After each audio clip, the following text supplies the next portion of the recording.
Além das várias brigas, dizem que Bette Davis e Joan Crawford viveram uma relação de amor e ódio, que envolveu um pouco de sangue e algumas mortes. Mas será que isso é verdade? Sim, existem boatos que são reais, mas a verdade vai muito além do que apontam as teorias da conspiração. Você está no canal Vitoriano e meu nome é Vitor Lima. Não esqueçam de curtir, comentar, compartilhar, se inscrever no canal, me seguir nas redes sociais e vamos lá!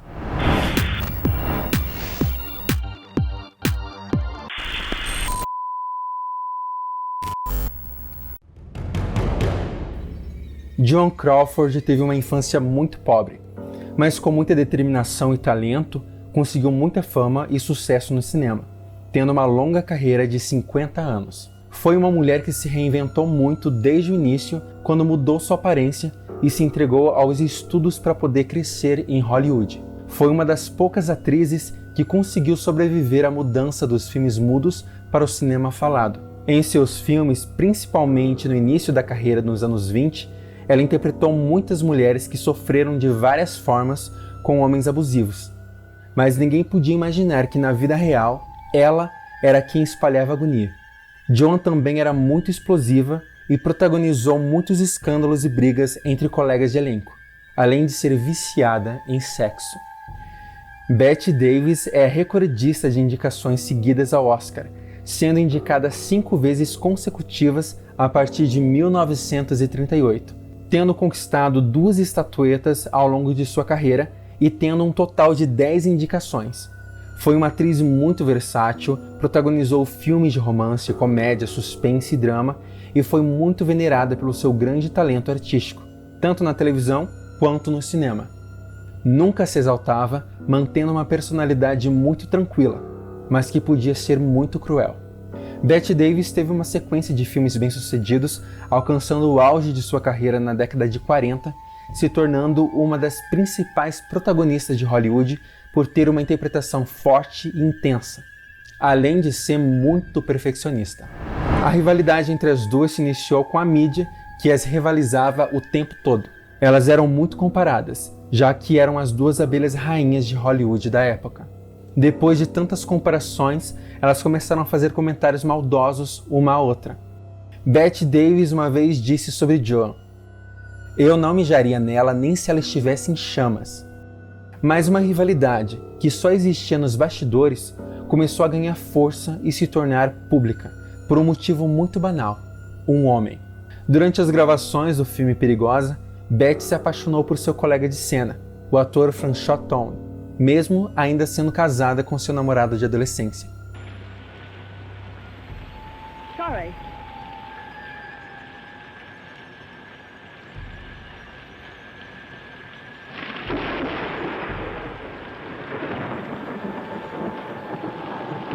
Joan soube da paixão da Bette pelo Franchot, então decidiu convidá-lo para um jantar em sua casa. Quando ele chegou, ela o atendeu completamente nua e pouco tempo depois, eles anunciaram o noivado.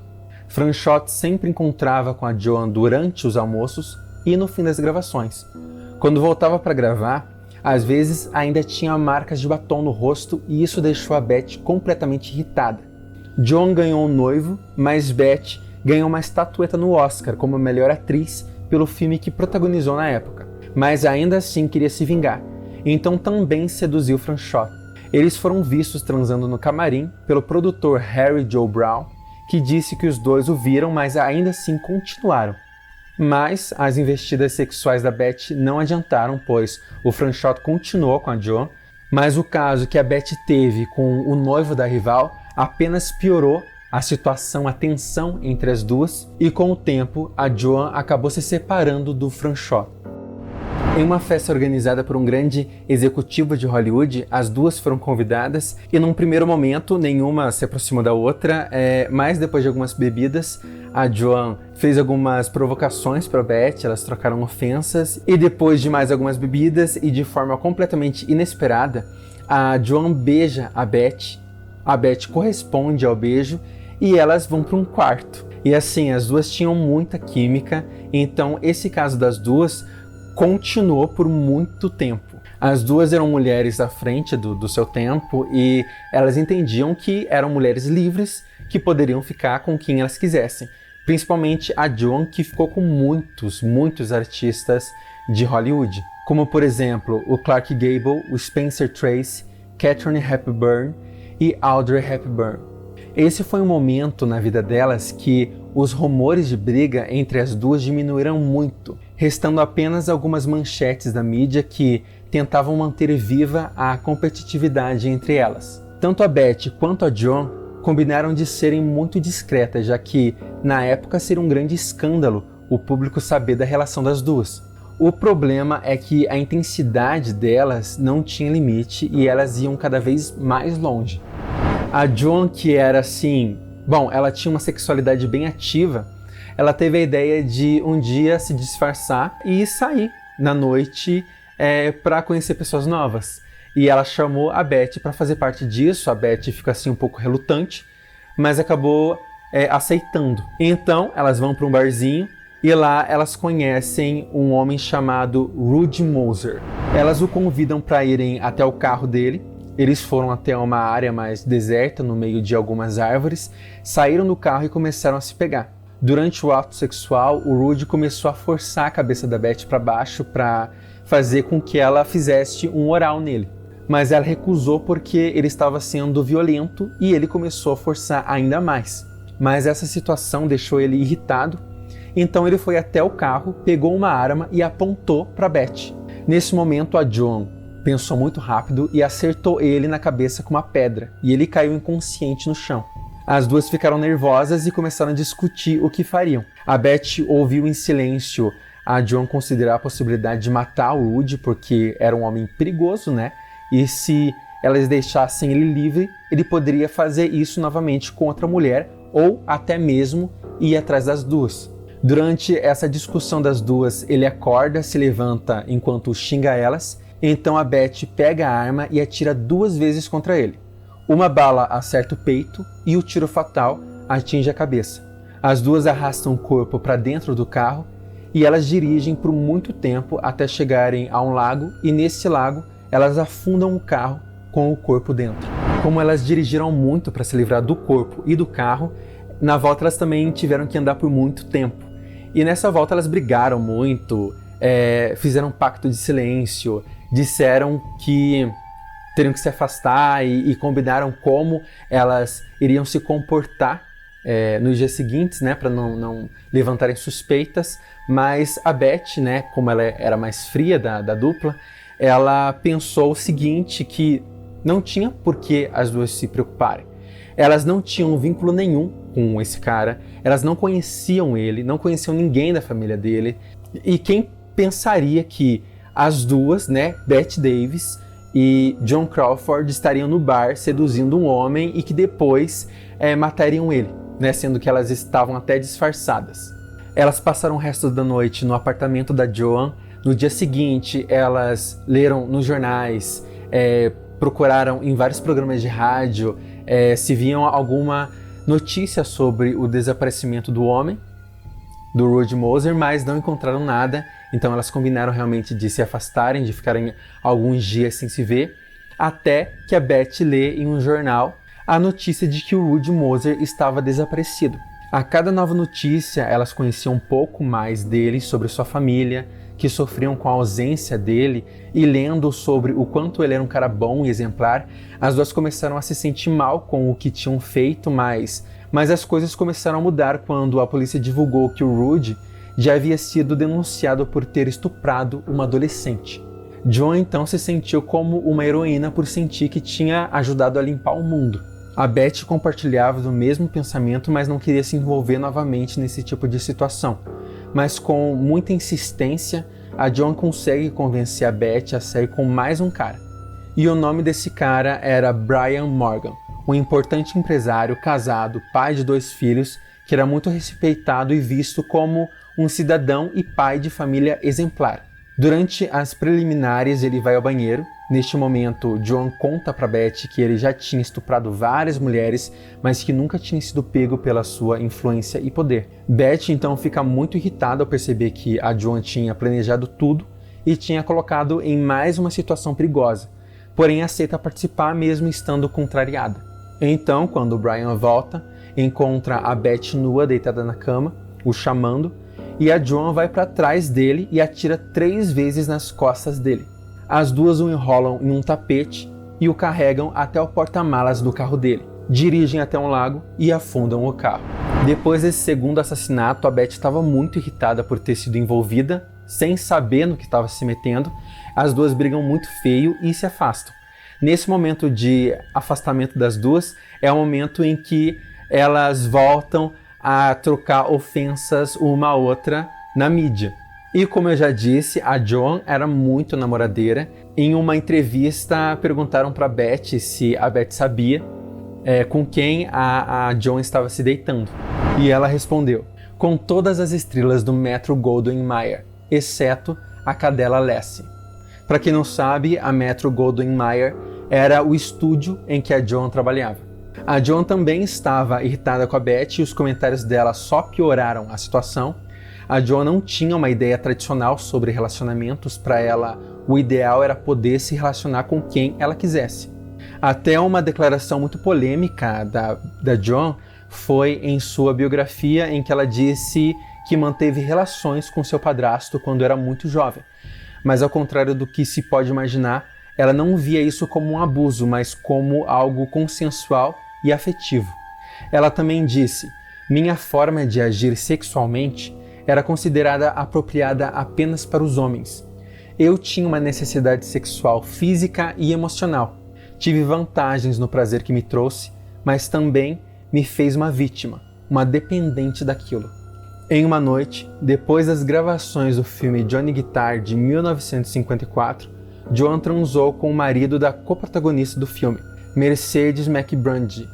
O trailer da Mercedes ficava ao lado do trailer da Joan, e a Mercedes viu o marido saindo todo desarrumado do trailer da colega.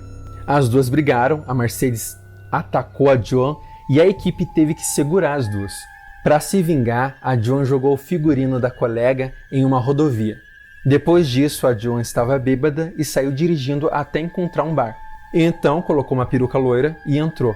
No bar, ela convidou um homem para ir em algum lugar mais reservado e ele a levou para o carro dele, que estava estacionado em uma rua deserta. Conforme eles iam tirando a roupa, ele se mostrou agressivo e isso foi irritando a Joan, que pediu para ele parar, mas ele não ouvia. Então ela puxou uma arma da bolsa e disparou contra ele. Só que ela errou o tiro. Os dois começaram a lutar e ela consegue disparar mais 2 tiros que acertam o peito e o braço dele. Joan vê algumas pessoas se aproximando, então foge pensando que tinha conseguido matar o homem, mas ele sobreviveu. As capas dos jornais do dia seguinte tinham manchetes alertando de uma mulher loira que tinha atacado um homem e falando do perigo, né? Alertando todo mundo sobre ela. A Beth não sabia de nada, né? Mas desconfiou que pudesse ser a Joan. Mas ela preferiu não se meter, preferiu não perguntar nada, só observar e criticar. Então foi nesse momento que a Beth aproveitou para fazer um outro comentário em relação a Joan, que era o seguinte: porque eu sou boa interpretando vilãs? Porque eu acredito não ser uma. Talvez seja esse o motivo da senhorita Crawford sempre atuar como a mocinha. As pessoas pensaram que era apenas mais uma provocação entre as duas, mas foi muito além disso. A Beth sabia que Joan não tinha desistido de matar, então estava criticando isso, e a Joan sabia do que se tratavam as críticas. Em 1949, a Joan conheceu uma jovem atriz que estava iniciando a carreira no cinema, e o nome dessa jovem atriz é Marilyn Monroe, que mesmo tendo participações pequenas em filmes, chamava muita atenção de todo mundo, dos executivos, de diretores, e também chamou a atenção da Joan, que começou a flertar com ela. Porque assim, a Joan não podia ver nada se mexendo, que ela já estava dando em cima. Elas iniciaram um caso, mas a Marilyn logo rejeitou a Joan, e isso era uma coisa que a Joan não suportava. Ela não suportava de forma alguma ser rejeitada. Inclusive, era isso um dos ressentimentos que ela tinha com a Bette Davis, de ter sido rejeitada por ela. Com raiva da Marilyn, John começa a criticá-la na imprensa e a maioria das pessoas pensavam que a briga entre as duas tinha iniciado em 53, porque vazou um comentário da John em relação ao vestido que a Marilyn usou no evento de premiação da Photoplay. Foi a exibição mais chocante de mau gosto que eu já vi. Olha, não há nada de errado com meus peitos, mas eu não saio por aí atirando ele no rosto das pessoas. Triumph is overwhelmed by her designation. Marilyn Monroe, it gives me the greatest pleasure to present the famous Photoplay magazine Gold Medal Award as the selection of all of the moviegoers of America who have voted you the most popular actress of the year. My congratulations. Thank you, Mr. Samus. I want to thank the editors of Photoplay magazine and all of the public. I thank you very much. Vez ou outra surgiam alguns sinais de briga entre as duas, só que também nada comparado à briga entre John e Bette Davis. Até que em 1956, a John começa a ser chantageada anonimamente por alguém que sabia que em 1923 ela tinha participado de um filme pornô. E assim, a John ela já estava envelhecendo, ela já não conseguia papéis com tanta facilidade, já estava nessa fase da vida dela que ela estava sendo começando a ser descartada pelos estúdios e por diretores. E um escândalo desse, imagina, década de 50, um escândalo desse na vida de uma mulher ia acabar completamente com a carreira dela. Então, naturalmente, ela fica muito preocupada e em um desses momentos de preocupação dela, ela encontra com a Marilyn, que percebe ali uma tensão e pergunta o que está acontecendo, e a John conta tudo para ela, conta desse filme que ela fez em 23 e que estavam chantageando ela e que isso poderia acabar com a carreira dela. E a Marilyn, ela decide ajudar, ela diz que tem contatos que podem descobrir da onde vem essas chantagens, descobrir quem está chantageando a John. Alguns dias depois, a Marilyn telefona para John entregando um nome, mas avisa que não iria se envolver, que a partir daquele momento seria tudo por conta da John decidir o que fazer. Marilyn não disse como tinha descoberto e nem quem eram seus contatos, mas em breve eu vou publicar aqui um vídeo contando a história da Marilyn e vocês vão entender de onde vêm esses contatos dela. Então, esse é o momento em que a John se encaminha para cometer o seu próximo assassinato. Além de ter recebido o nome dele, ela também tinha o endereço. Brian Cooper, um jornalista que ganhava a vida escrevendo fofocas sobre celebridades. Ele morava sozinho em um prédio em Compton, cidade da Califórnia. A John se disfarça, invade o prédio dele e vai até o seu apartamento. Quando Cooper abriu a porta, reconheceu a John de imediato. Ele debochou dela, que pediu para ele destruir o filme pornográfico dela, e ele exigiu ainda mais dinheiro do que já tinha pedido e disse que não seria intimidado por ela. A John, que já estava muito irritada, sacou a arma e matou o jornalista com um tiro na cabeça. A arma tinha um silenciador, então ela não teria problemas com vizinhos, além de conseguir tempo suficiente para revirar o apartamento procurando pelo vídeo. Mas não conseguiu encontrar nada. O corpo do Brian Cooper foi encontrado alguns dias depois, mas o caso nunca foi solucionado por falta de pistas. Depois desse último assassinato, a John parou de matar, pensando nas consequências que isso poderia trazer para ela. Ela tentou uma reaproximação com a Bette, mas foi ignorada, então permaneceram distantes, se limitando apenas a fazer críticas uma à outra em entrevistas. Até que em 1961, ela conheceu Adam Cooper, um novo produtor cinematográfico em ascensão que era irmão do Brian Cooper. O Adam era um produtor assim cheio de sonhos que planejava produzir um filme reunindo vários documentos de seu irmão, como entrevistas, imagens e vídeos que Brian havia coletado ao longo de toda a sua carreira como jornalista. Eram vários arquivos que estavam muito bem guardados e só os irmãos tinham conhecimento do que havia naqueles arquivos de celebridades. Sabendo de tudo isso, de todos os planos do Adam, a Joan considera a possibilidade do filme que ela fez, de conteúdo adulto, estar nesses arquivos aí do Adam. Então, começa a nova fase de loucura da Joan, que era planejar em como ela conseguiria roubar esses arquivos do Adam.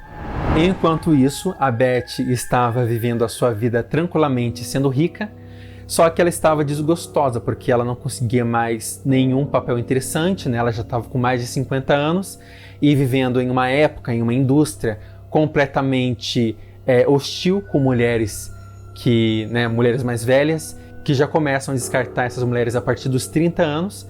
E então ela tem a ideia de fazer uma brincadeira, de fazer uma publicação em um jornal pedindo emprego.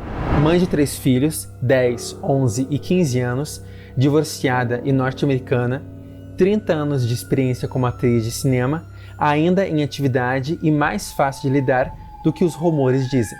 Gostaria de um emprego em Hollywood. Já trabalhou na Broadway. Isso gerou muitas notícias na mídia e algumas propostas de trabalho. Neste momento, a Joan Crawford teve uma ideia: realizar um filme junto com a Beth em que as duas fossem protagonistas e convidar o Adam Cooper para produzir o filme. Assim ela poderia voltar a ser destaque no cinema, além de poder se aproximar do Adam. Joan entra em contato com a Beth, a convidando para um jantar, fala que é sobre uma reunião de negócio, que ela precisa conversar com a Beth, e diz que é uma proposta irrecusável. A Beth fica assim, desconfiada, mas curiosa, então aceita. Nesse jantar ela explica tudo para Beth. A Joan fala que no início da carreira dela, ela precisou fazer parte de um filme pornográfico, que ela era início de carreira, ela precisava muito de dinheiro, então ela se obrigou a fazer parte disso. Aí ela fala que esse filme caiu nas mãos do jornalista, então ele começou a chantagear ela, por isso ela também teve que matar ele para não se expor. E agora ela estava planejando fazer esse filme com a Beth e chamar o Adam Cooper, irmão do jornalista, porque ela acreditava que esse arquivo, esse filme dela, estava sob os cuidados do Adam. Para convencer a Beth, a Joan fala que além do cachê que as duas vão receber para interpretar, as duas também vão ter participação no lucro do filme. Então elas iriam receber muito dinheiro com isso. Ela entrega o roteiro para Beth e fala que as duas vão ser protagonistas e que isso vai ser um boom para a carreira delas, porque elas são duas grandes divas, eram duas grandes divas, quer dizer, ainda são, né?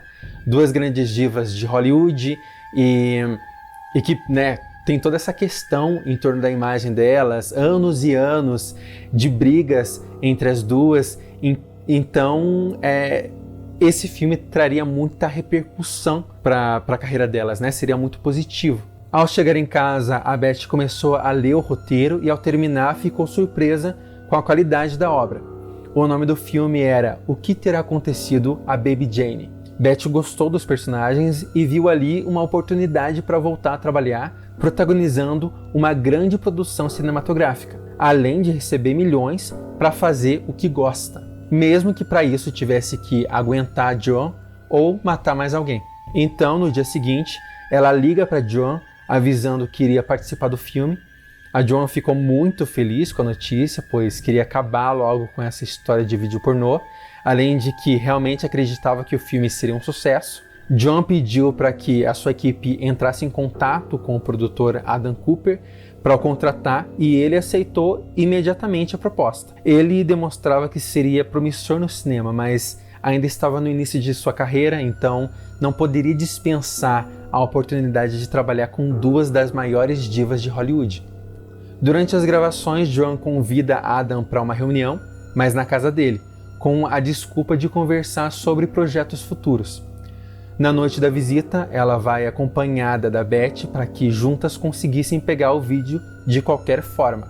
Em um momento em que o Adam precisou se ausentar para atender o telefone, as duas entram em alguns cômodos para procurar os arquivos de celebridades e no escritório encontraram um projetor que estava rodando justamente o vídeo pornô da Joan. Ela ficou completamente horrorizada e com raiva porque ela mesma nunca tinha visto o vídeo, mas só pensava no que poderia acontecer se caísse nas mãos erradas.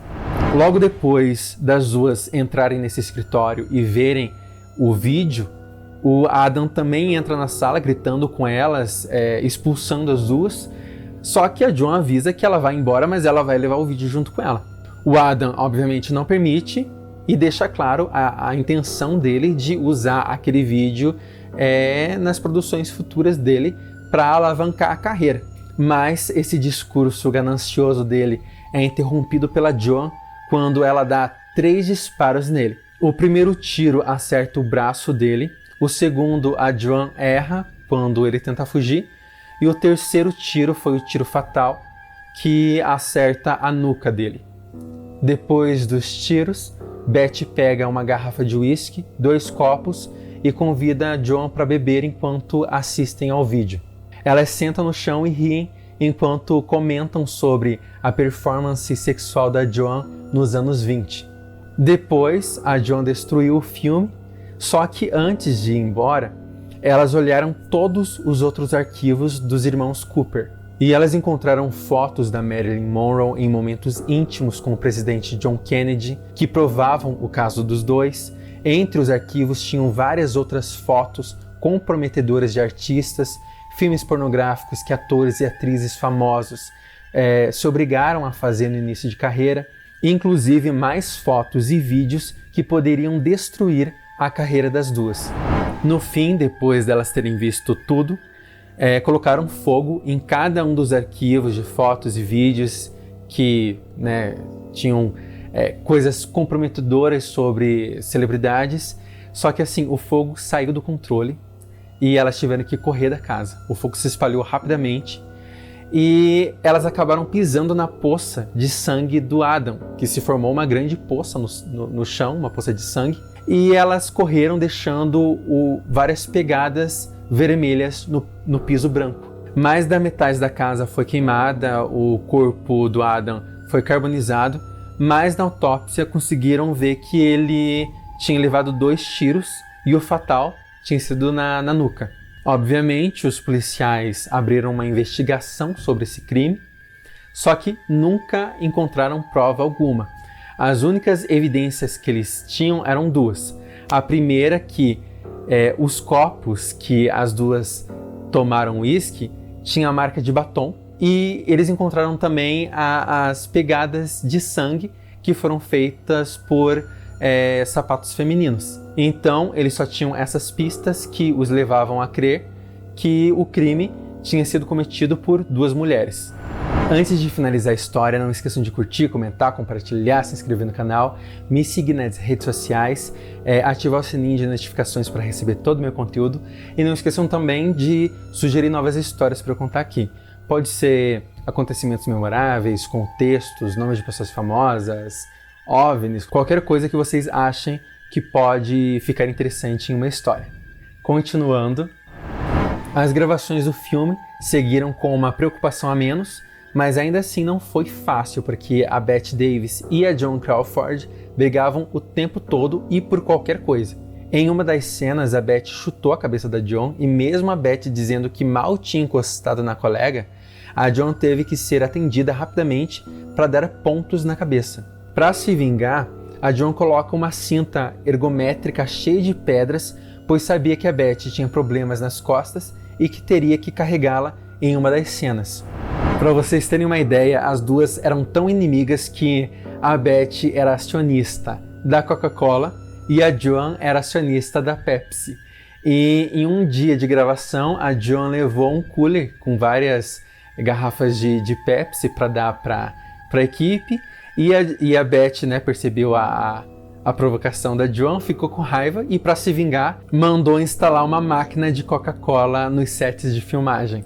Todo o processo do filme, é claro que foi terrível por causa das brigas das duas, mas o resultado final foi ótimo, porque o filme foi um grande sucesso, tanto de crítica quanto de público. As duas receberam muito dinheiro por terem participações nos lucros do filme, e as duas, depois dos mais de 50 anos de idade, voltaram para o topo. Foi o maior comeback de Hollywood. O filme foi um fenômeno tão grande que, a partir dele, se originou um subgênero do terror chamado Eggsploitation. Todo mundo queria fazer filmes de terror com velhas, mas a briga entre elas continuaram, como quando a Bette Davis foi indicada ao Oscar como melhor atriz pela atuação nesse filme, e a Joan, que não foi indicada, quis se vingar e conversou com todas as concorrentes ao Oscar de melhor atriz, pedindo que a deixassem receber o prêmio no lugar da vencedora. Quem ganhou a estatueta foi a atriz Anne Bancroft, que não compareceu à cerimônia e então permitiu que a Joan recebesse o prêmio em seu lugar. Anos depois, a Bette disse sobre esse evento: "Eu quase caí morta. Fiquei paralisada com a atitude dela. Aquele comportamento foi desprezível."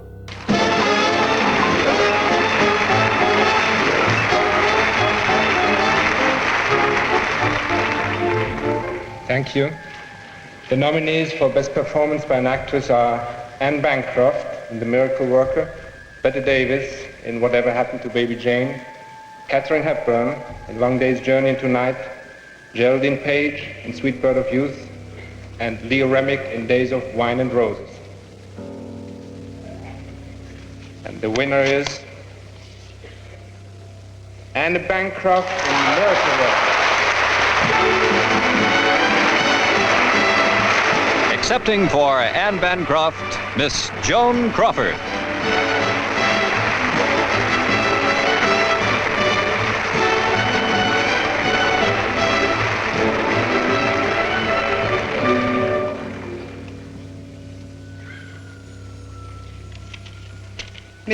Miss Bancroft said, "Here's my little speech, dear Joan. Quote, there are 3 reasons why I deserve this award. Arthur Penn, Bill Gibson, Fred Cole." Unquote. Thank you.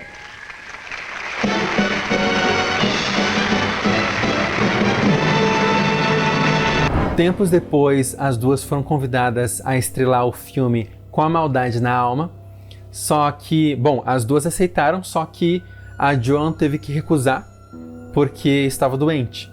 Então ela foi substituída por uma atriz amiga da Bette.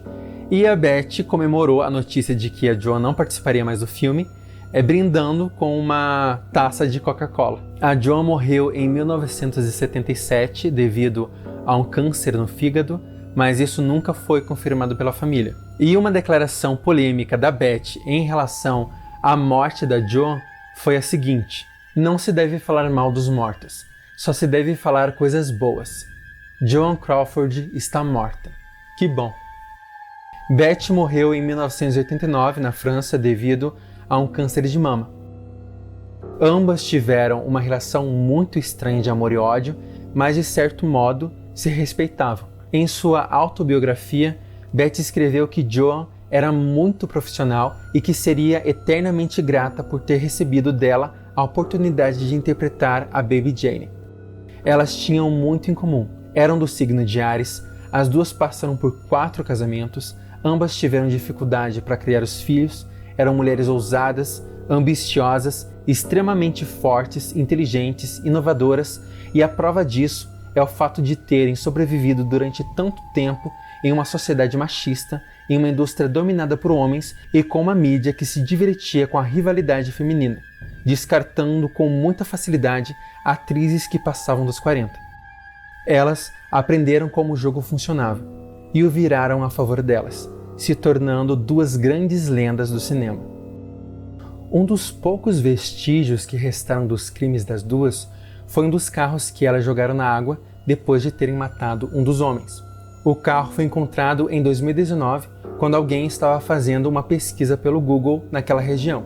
O carro já estava muito danificado e os restos mortais que ainda estavam dentro do carro não revelavam muito sobre a causa da morte, mas houve a possibilidade de identificação do corpo graças aos documentos e à placa do carro. Conversando com bisnetos da vítima, descobriram que ele tinha desaparecido em uma ida ao bar. Então, as autoridades consideraram que o homem provavelmente tinha perdido o controle do carro por estar bêbado, caído na água e morrido afogado. Esse foi o vídeo de hoje, espero que vocês tenham gostado. Não esqueçam de curtir, comentar, compartilhar, se inscrever no canal, me seguir nas redes sociais, ativar o sininho de notificação e não esqueçam que isso é uma fanfic. Eu mesmo não acredito em absolutamente nada do que eu disse, então Se vocês vieram aqui procurando pela verdade, vieram ao lugar errado.